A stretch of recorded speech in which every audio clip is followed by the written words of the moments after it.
Pablo Picasso, the artistic luminary whose life spanned from 1881 to 1973, left an indelible mark on the trajectory of modern and contemporary art that remains unparalleled. His artistic output, which exceeds a staggering 20,000 pieces encompassing paintings, prints, drawings, sculptures, ceramics, theater sets, and costumes, is a testament to his creative fervor. What distinguishes Picasso's body of work is its ability to convey a multitude of intellectual, political, social, and amorous messages transcending conventional artistic boundaries. Born in the picturesque city of Malaga, Spain in 1881, Picasso embarked on his artistic journey with studies in Madrid in 1897, followed by a move to Barcelona in 1899. It was here that he forged connections with a circle of modernist poets, writers, and artists who frequented the Café Els Quatre Gats, a hub of creative energy that included luminaries like the Catalan Carlos Casagemas. For Picasso, life's intermittent dance between Paris and Spain until 1904 was punctuated by profound personal struggles, chief among them being the suicide of his close friend Casagemas. This tumultuous period of Picasso's life, spanning from late 1901 to around the middle of 1904, came to be known as his Blue Period. Within the melancholic blues that dominate this phase, Picasso depicted themes of destitution, isolation, and desolation. A poignant example of this is evident in The Blind Man's Meal from 1903, where somber blues are used to convey the isolation of a figure burdened by his circumstances, clutching a meager crust of bread and reaching awkwardly for a pitcher. The man's distorted features, inspired by El Greco, lend an eerie yet emotionally charged quality to the composition. In 1904, Picasso made a decisive move to Paris, taking up residence in the bohemian artist quarter of Bateau Lavoir. Here he immersed himself in the vibrant creative milieu of poets and writers such as Guillaume Apollinaire and Max Jacob. It was in this period that he shifted his artistic focus towards more lighthearted subjects, including carnival performers, harlequins, and clowns, marking the advent of his Rose period. An iconic piece from this phase is At the Lapin Agile from 1905, where Picasso not only used his own image for the harlequin figure, but also embraced vivid hues like red, celebrating the lives of circus performers. Paris proved to be a turning point for Picasso's career, thanks in part to dedicated patrons like Gertrude and Leo Stein, whose salons at 27 Rue des Fleurus became a crucible for modern artistic and intellectual thought. It was at these gatherings that Picasso crossed paths with fellow artists of the School of Paris, including Henri Matisse. The year 1905 saw Picasso's fascination with pre-Roman Iberian sculpture and African and oceanic art in works like Gertrude Stein, where he ventured into the realm of primitivism. This influence became even more pronounced in his masterpiece, Les Demoiselles d'Avignon, a groundbreaking painting that foreshadowed the nascent stages of Cubism. In this work, echoes of Cézanne's bather compositions are discernible, while the influence of primitivism is evident in the angular planes and sharply defined contours that imbue the figures with an almost sculptural solidity.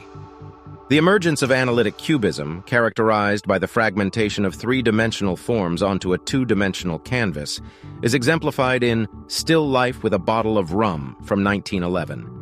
This period marked a collaborative effort between Picasso and the French artist Georges Braque, who had met in 1907. In Bottle and Wine Glass on a Table, Picasso provided an early glimpse of synthetic cubism, incorporating elements like newsprint and colored paper onto canvas. This innovative phase also saw the inclusion of tactile elements like cloth and trompe-l'oeil effects, creating the illusion of real objects and textures. Following the tumultuous period of World War I, Picasso briefly retreated from the avant-garde experimentation of Cubism and ventured into more traditional styles. The early 1920s witnessed his unique variant of Classicism, featuring mythological imagery such as centaurs, minotaurs, nymphs, and fauns inspired by Italy's classical world. This phase, known as his Neoclassical period, coincided with the birth of his first child, Paolo, in 1921. The tender lyricism and maternal tranquility emanating from Woman in White portray a woman draped in a toga-like white dress, a reflection of Picasso's newfound focus on motherhood. Towards the late 1920s, Picasso turned to surrealist imagery and techniques, creating images of figures that appeared morphed and distorted. Nude, Standing by the Sea from 1929 captures a classical pose of a standing nude, yet her body assumes a grotesque and monstrous form. These surreal elements underscore the complexity and innovation of Picasso's artistic evolution. By the early 1930s, a transformation in Picasso's art was evident as he embraced harmonious colors and sinuous contours, exuding a biomorphic sensuality. This period coincided with his infatuation with a young woman named Marie-Thérèse Walter, one of his many mistresses. Reading at a Table from 1934 exemplifies this shift, employing bold colors and gentle curves to depict Marie-Thérèse seated at an oversized table, radiating youthful innocence. Despite residing in France in the 1930s, Picasso remained deeply affected by the Spanish Civil War that erupted in 1936.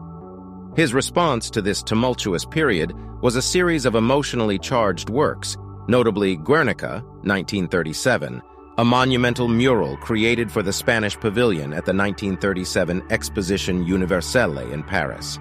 The painting, rendered in a palette of gray tones, is a powerful anti-war statement laden with symbolism, condemning the fascist coup led by Generalissimo Francisco Franco.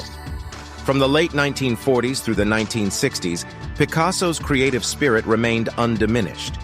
Living in the picturesque south of France, he continued to paint, experiment with ceramics, and delve into printmaking. His international acclaim soared, with exhibitions in major cities worldwide.